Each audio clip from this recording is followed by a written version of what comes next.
The inspector's checking out the design to make sure it would work. He doesn't seem to be impressed.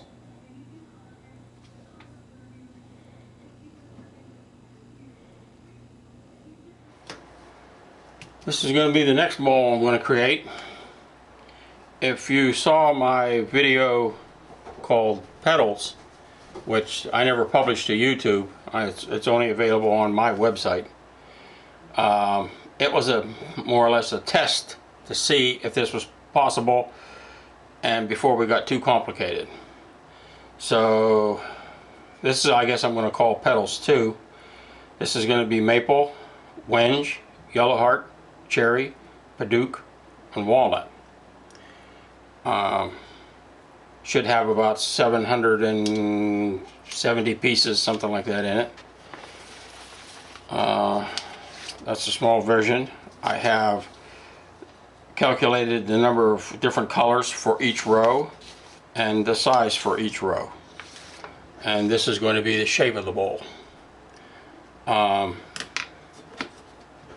There's the wood to get us started. Padauk, yellow heart, wenge, maple, cherry, and walnut. So first thing we're going to do is, just as in the Petals bowl, I am going to use this chuck ring to screw the waste block to, and I'll show you, if you didn't see the other video, I'll show you why I'm using this later in the video. So first thing we got, this is my waste block. I'll mount that to that, and this will be the base. We'll mount the base to the waste block, and we'll create the first row. First row will be solid rings. From there on up, it'll be open segmented. So I'll get this all started and we'll get this thing underway. I got an email from a gentleman by the name of Tom Lohman. I'll put his name here on the screen. And if you've ever seen any of Tom's work, it is awesome. If you'd like to see some of his work, you can go to the segmentedwoodturners.org and look for Tom Lohman. I'll put a link right here on the screen. He sent me an email and he said he developed a pattern somewhat like Bill Smith has created here with this. The only thing is a lot of people have a very hard time envisioning what this is actually going to look like in a round bowl. And what Tom has done is he has created virtually the same thing, but only in the round. And that is that pattern in the round on Tom's pattern. Now the only thing you have to envision is this circle in the middle is only going to be 1/4 to 3/8 of an inch. But it gives you a much better idea. And it would work. This would look a lot different if it had a standard bottom in it. But since it's not going to have a standard bottom, these will just be a little more elongated. But I'd like to thank Tom for giving me this. And like I said, if you want to see some of his work, he does some awesome work.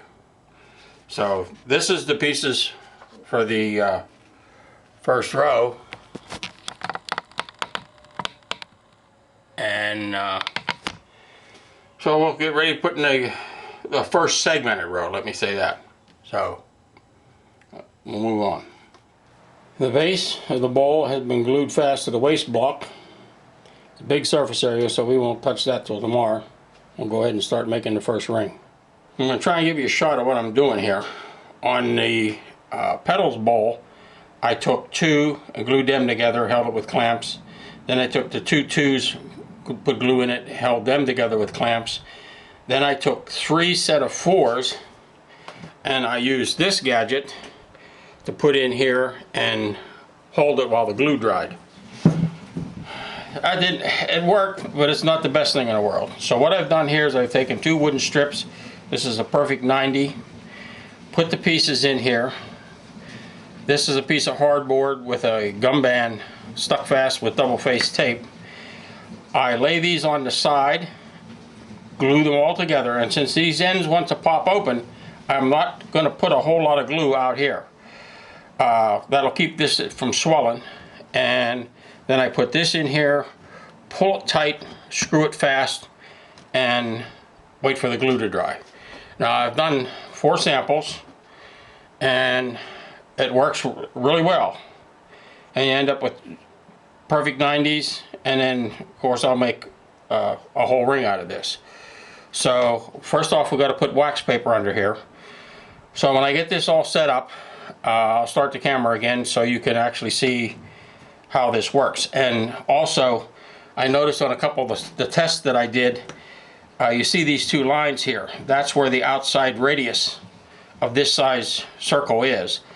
And it's possible to have this side down and this side up, and then you don't end up with a perfect circle anymore.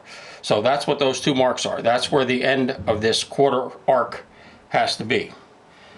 So I'll get this all set up and I'll show you. Try and show you what I'm doing here. These are the 11 pieces that goes in. This is the 12th piece. The 12th piece doesn't get any glue. I'm going to put glue on all the sides and put them in the corner. And excuse me if I get my fat head in the way.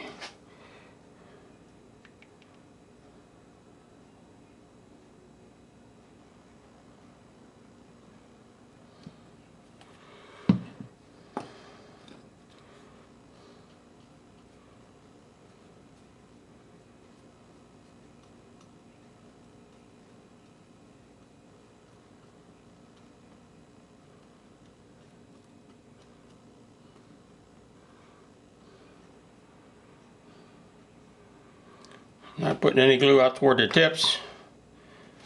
That way it will help to keep the ends from expanding.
Now we want to keep these edges right along with this black line here.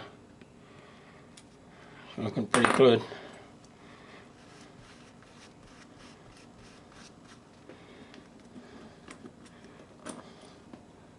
Just a little bit.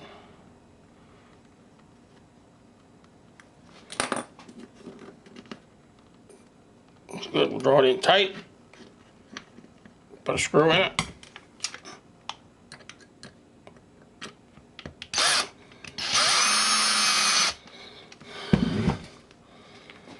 Leave that dry about a half an hour. Take it out and put the next one in.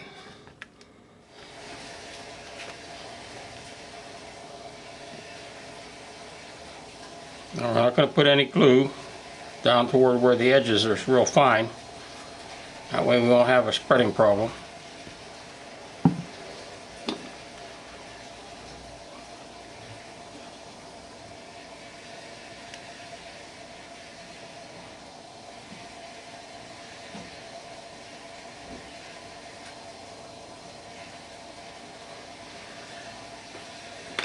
Okay, that's 11. Here's piece number 12. It doesn't get any glue.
pan.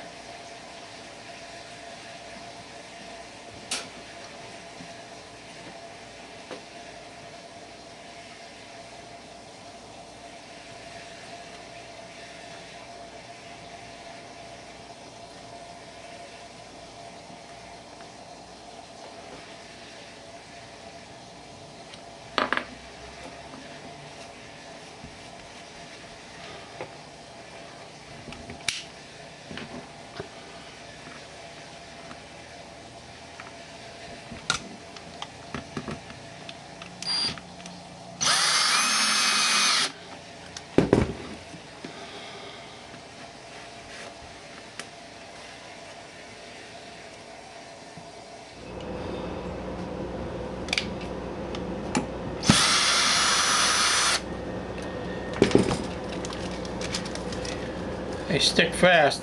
Even though I waxed this real heavy, still sticks fast to the gum band.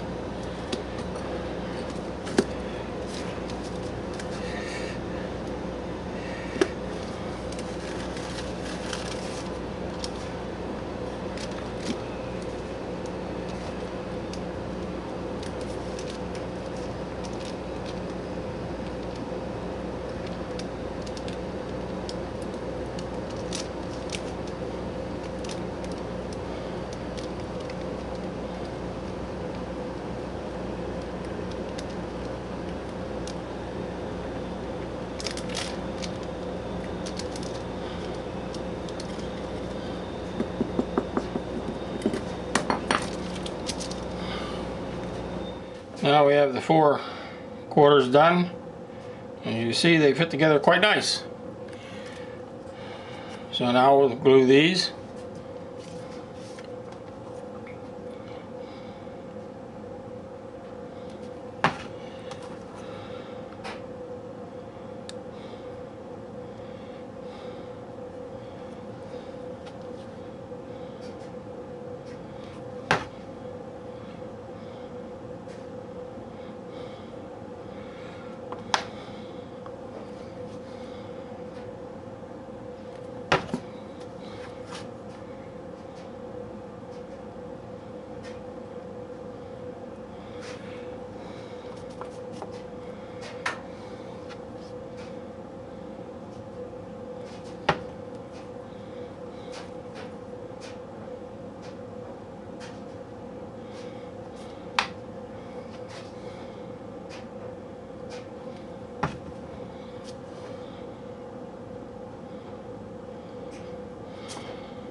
Okay.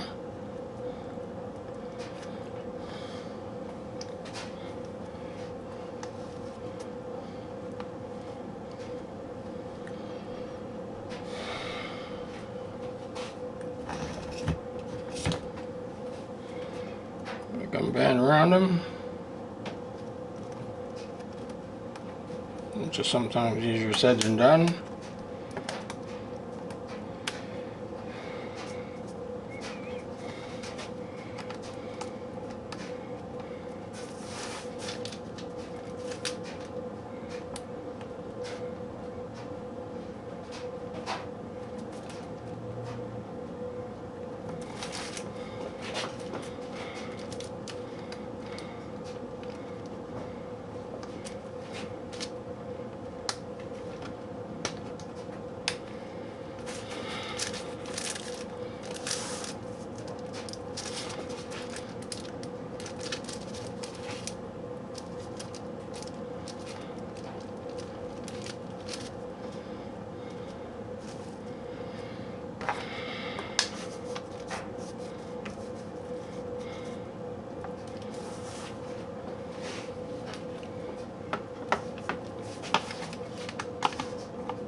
Okay, we'll leave that dry, and then we'll add it to the base of the bowl. My helper's going over the plans to make sure I didn't make any mistakes. So once I get the okay from him, we'll go on. Now we'll take one side of this card, or one side of this disc,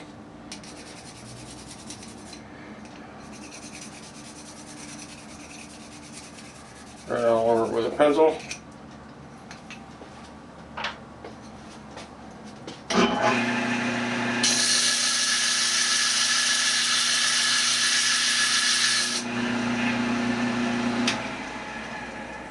Okay, we have that flat. So next we'll glue it to the base of the bowl. The first row has now been glued to the base of the bowl. Now in the last bowl, I finished the bowl and then I drilled this hole in the center. What I did on this one is I drilled a half-inch hole with a Forstner bit, and I turned this piece of Purple Heart. Doesn't look too good right now, but I'm going to try to, and I'm thinking maybe I'll leave it humped up in the middle, you know, like a dome, like you see in a lot of flowers. So after this dries, we'll put on row number 2. Now you see the idea for using the chuck ring. What I've done is I put this right on the mark where I want it to be, of course, and I marked this up here where the edge of the first piece should be. But naturally they don't line up. So I unlock this.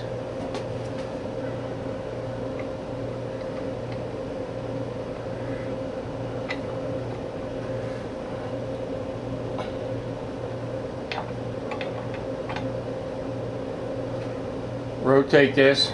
I'm going to get my head in the way. To where I want it.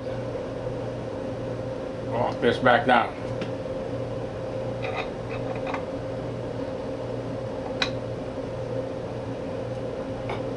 Now all I have to do is put a test piece on there, make sure it's exactly right, and then from now on I don't have to worry about it. Well, this went bad. I didn't break it or anything, but I got too many misalignments here. Looks pretty good. Here.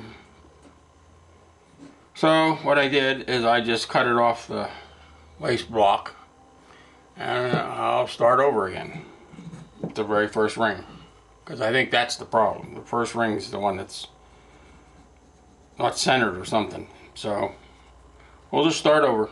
These are the pieces for the first segmented row. It's actually the second row in the bowl. So we'll get started and put these all together. Well, as you can see, I broke it. I put the second row on, and I was just leveling off this face. And I guess I had a catch, and it broke these out. So I don't know if I can remove these and just replace the ones that's missing, or whether I am going to have to take the entire ring off and redo the whole thing. So I'm going to try and get this off, see how smooth I can get this, and we'll see where we go from here. I managed to get all those pieces off there. Now we'll give it a little light hand sanding, and I'm going to try and just replace those missing pieces. There's the 11 pieces that I broke out. I put sanding sealer on them. They're drying, and as soon as they dry, we'll put them back in the bowl.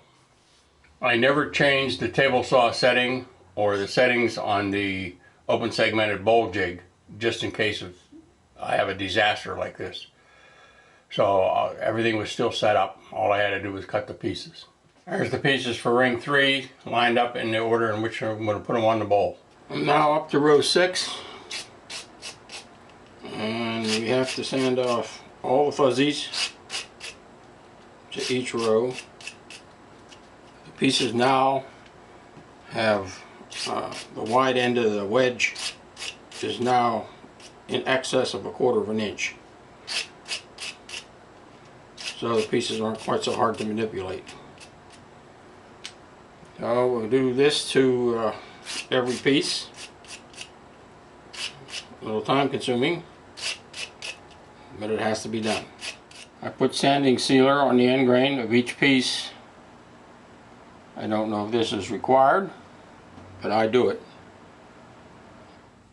That's 10 rows on the bowl, halfway. I haven't really been showing putting the pieces on, but that's in a lot of my other videos. So, as designed, it was to be 18 rows high. I think we're going to make it 19. So, the glue that I'm using is Titebond translucent wood glue. Not because it's translucent, which it really is not. It's because of its fast set time. I squeeze a small amount out onto a piece of wax paper.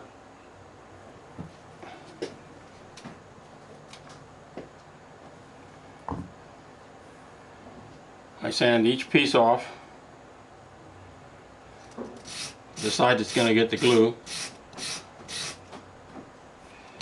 I use a palette knife. You have to keep clean.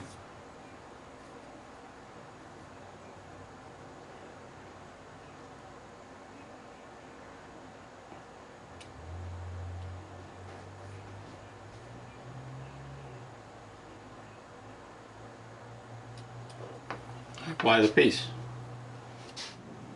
Very small amount of glue on each piece to the outside edge.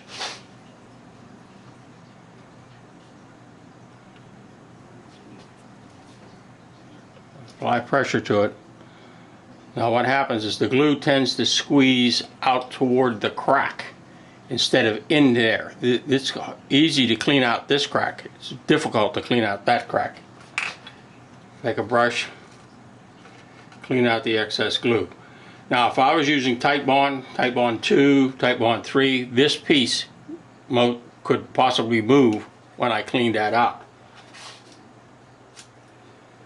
This sets so fast that very little danger of this moving, other than with wenge wood. Wenge wood will still tend to slide. I guess it doesn't absorb into the wood as quick. Another thing, you must keep this bar clean. If you get a little glue on here, when you move it like I just did, this will tend to stick to that glue that's stuck to the aluminum rod and pull it slightly that way or pull it clean off. So this has to be kept very clean. That's 13 rows out of 17, and you can see the hole dead center in the bottom. I'm going to put a color in there. I don't know exactly what, whether it's going to be yellow or red or whatever, but it's going to be a little colored dot. Okay, it's time for the top ring. So I changed to the solid ring sled, and I changed my mind once again. I'm not going to put walnut on the top, I'm going to put bloodwood. So this will be the top ring for the bowl, made out of 48 pieces of bloodwood.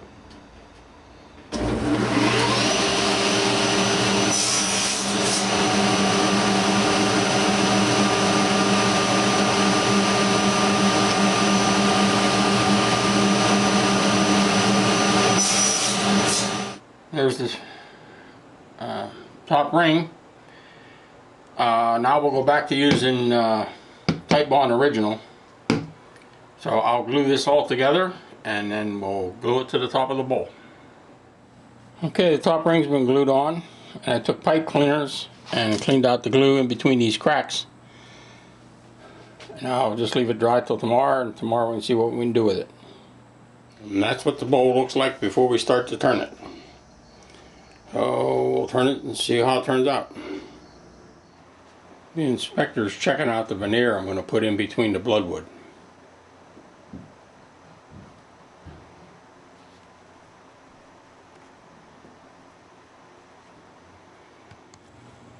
I decided to add a layer of maple veneer and another ring of bloodwood. So that's the veneer being glued fast. The 19th ring is drying, and when that dries, we'll add the other row. While we wait for the glue to dry for that last ring, I turned this little yellow button to put at the bottom of the bowl. That's the final row being glued on. So we'll leave that dry till tomorrow. Tomorrow we'll turn it. There's the bowl with both top rings added. I'll knock off these blocks and we'll proceed to turn this thing. Now the mold's been turned rough inside and out. Still needs some fine finishing cuts. But the next thing I'll do is I'll take it out of the lathe. I'm going to take it outside and I'm going to set it upside down, and I'm going to spray inside and outside with rattle can lacquer. Then I'll stand it upright so I can spray from another angle. I'll spray the inside and outside to try to fill all these holes with lacquer.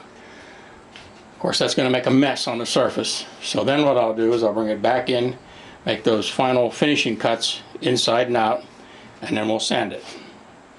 And I believe I want to put polyurethane on it. Okay, the mold's been sprayed with lacquer in the cracks and lightly cut and sanded to 600. Now we got to work on this.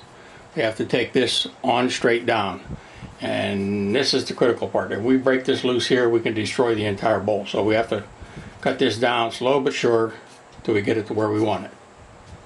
I'll do that next. Okay, the base has been made. You can see where it's going to get cut off. Next thing I'll do is I'll add a couple of coats of sanding sealer. I'll let that dry at least till tomorrow. Re-sand it, and then wipe on polyurethane.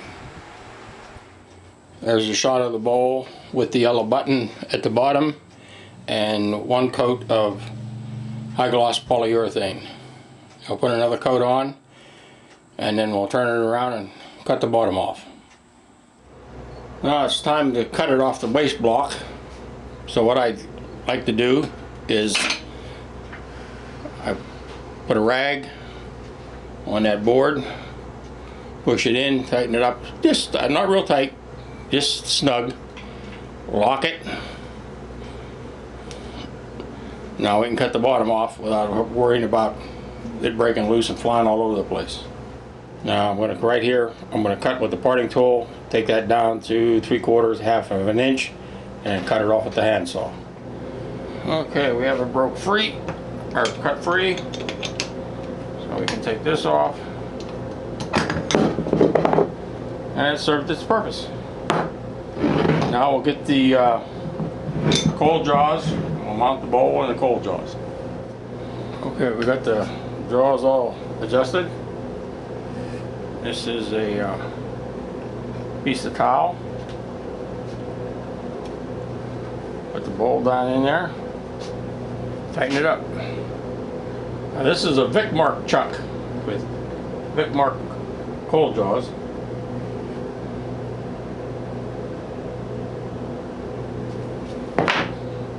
That should do it.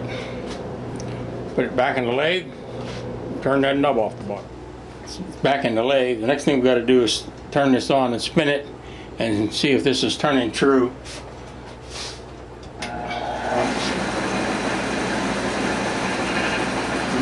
It needs adjusted a little bit, so I'll adjust it.